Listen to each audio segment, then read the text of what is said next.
echki emarri shunaqangi noyob turi bor. U insonni chaqsa yoki o'ljasidan chaqqandan keyin uni zahri nisbatan sekinroq ta'sir qiladi.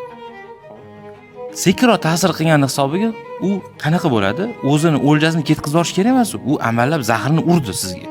Zahrni urgandan keyin siz atrofingizda xuddiki mehribondek aylanadi. Keta olmaydi.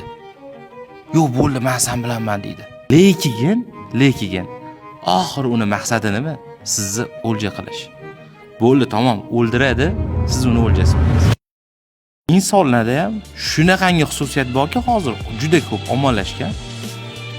Atrofingizda to sizni mehribondek ko'rinadi, ishlaringiz yaxshi, hamma joyingiz zo'r ketyapti, hamma narsangiz bor.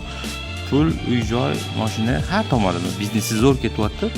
Xuddiki sizga juda sodiq insondek ko'rinadi.